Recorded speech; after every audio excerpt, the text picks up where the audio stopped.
एक बार फिर से मेजर जनरल अश्विनी सिवाज जी, भरोसा उसने दिया है कि वो नहीं करेगा सीज फायर का उल्लंघन, लेकिन वो पाकिस्तान है ना, उसके ऊपर भरोसा नहीं कर सकता है हिंदुस्तान। हाँ बिल्कुल बिल्कुल। देखो चित्रा, मैं ये बताने की कोशिश कर रहा था कि जब 1971 में दोनों देशों की मिलिट्री पावर को कंपैरिजन करो तो फिर भी काफी नजदीक थे, मगर आज जो मिलिट्री पावर का कंपैरिजन करो तो भारत बहुत आगे। Bharat 4th largest military power है, ये 12वें नंबर पे है। तो सच्चाई ये है कि हमारी जो फौज है वो बहुत ज्यादा आधुनिक है, और हमारा सबसे ज्यादा बड़ा डिफरेंस है नेवी में। क्या पाकिस्तान या अभी कन्वेंशनल लड़ाई लड़ सकता है? वो 4-5 दिन से ज्यादा नहीं कर सकता। उसके पास अम्यूनिशन की कमी है, फ्यूल की बहुत बड़ी कमी है, और हमारी जो नेवी है वो ब्लॉकेट कर सकती है जो इनके सप्लाई चेन आएगी अगर कहीं से फ्यूल और ऑयल आए। तो क्या ये अच्छा मौका था कि हम इसको 4 हिस्सों में बांट देते या पीओके को लेते? मगर हमको इस नजरिए से देखना पड़ेगा कि देखो, आप ये सोचो कि पीओके को लेना इतना आसान है, इतना आसान मिलिट्री नहीं होता। ये सच्चाई है कि पाकिस्तान जो है अब धीरे धीरे खुद टूटने के कगार पे है। कि जिस प्रकार से बलूचिस्तान में, खैबर पख्तूनख्वा में एक सिविल वार जैसी सिचुएशन है, मुझे लगता है कि अभी कुछ समय दो, पाकिस्तान को अपने अंदर से ही टूटने का मौका दो, और वो टूटेगा और फिर आप उसका फायदा उठाओ। क्योंकि ये तो मानना पड़ेगा दोनों न्यूक्लियर स्टेट हैं, और पाकिस्तान एक अनस्टेबल न्यूक्लियर स्टेट है कि पाकिस्तान का अगला स्टेप आप कभी प्रिडिक्ट नहीं कर सकते, क्योंकि वहां पर असली पावर जो है वो इस्लामाबाद नहीं, वो रावलपिंडी से है। तो जो मिलिट्री कमांडर है, आप देखें जनरल आसिम मुनीर ने जब कोर कमांडर की मीटिंग की थी तो सभी कोर कमांडर ने यह बोला आसिम मुनीर को कि आपने पूरे देश को युद्ध के अंदर झोंक दिया है, जो पहलगांव के अंदर आतंकवादी हमला किया है। तो मुझे लगता है कि यह भी सच्चाई है, पाकिस्तान की जो लीडरशिप है वो कमजोर तो है और वो अनप्रिडिक्टेबल भी है। उनको मद्दे रखते हुए कि भारत का अपना नजरिया है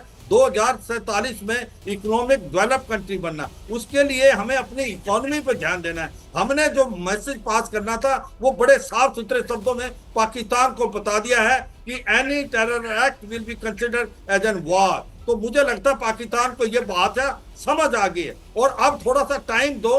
हाँ, ये है कि जो पीओके भारत का हिस्सा है वो भारत में मिलेगा, मगर हो सकता है वो इसका समय अभी नहीं आया, आने वाले टाइम आएगा। पाकिस्तान खुद टूटेगा, क्योंकि पाकिस्तान की जो फॉल्ट लाइंस हैं वो ज्यादा हैं, चाहे बलूचिस्तान में लड़ाई फ्रीडम स्ट्रगल की हो रही है, या टीटीपी खैबर पख्तूनख्वा में कर रहा है, या जो कहीं ना कहीं पीओके और गिलगित पाकिस्तान के लोग भारत में ज्वाइन करना चाहते हैं।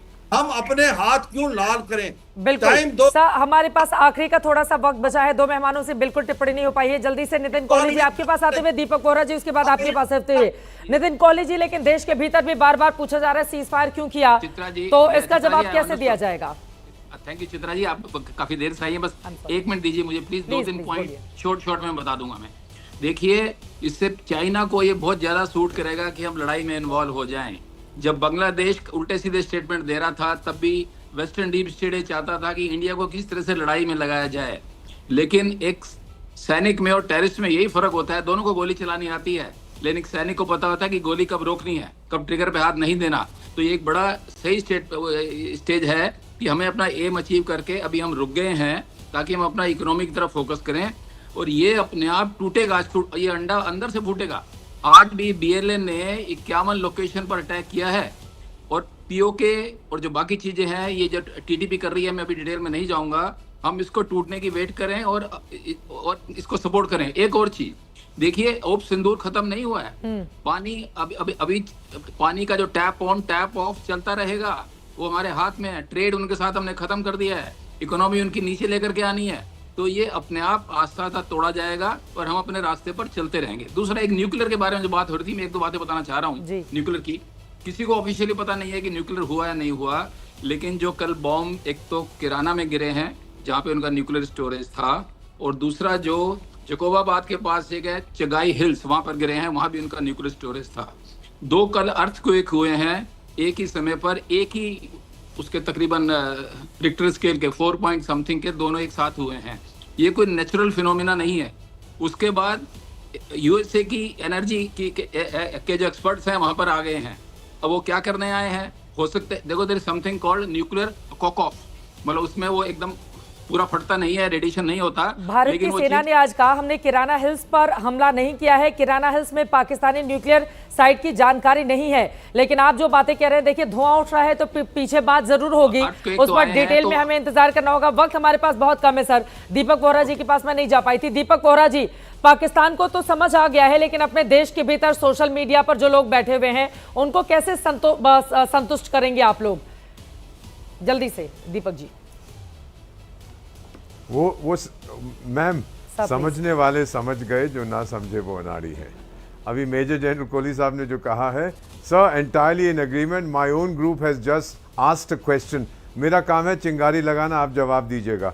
सवाल ये पूछा है मैम, सुन लीजिए, सवाल ये बिल्कुल। पूछा है, हैज they've asked me, मुझसे पूछ रहे हैं कि भारत और इजराइल ने मिलकर क्या कहूटा को उड़ा दिया है। आई हैव नो आंसर, आप लोग बताइएगा। ये रेडिएशन कहाँ से आ रहा है मुझे मालूम नहीं है। देखते हैं आज पीएम साहब क्या कहते हैं। वो तो शायद इसकी पुष्टि नहीं करेंगे, but I am looking forward to a message of confidence. वो जो आत्मविश्वास हमें प्रधानमंत्री जगाते हैं, आज उसको और मजबूत करिए। Thank you Narendra Modi for being the prime minister of India. Thank you sir.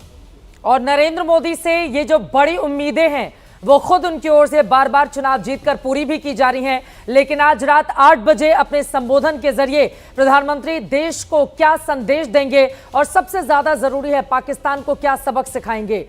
चिंगारी का खेल बुरा होता है, पाकिस्तान को यह समझना होगा, लेकिन बार बार अगर चिंगारी भड़काने का वो काम करेगा तो फिर छेड़ोगे तो छोड़ेंगे नहीं। आज नरेंद्र मोदी का संदेश कुछ इसी रास्ते पर आगे बढ़ता हुआ दिखाई देगा।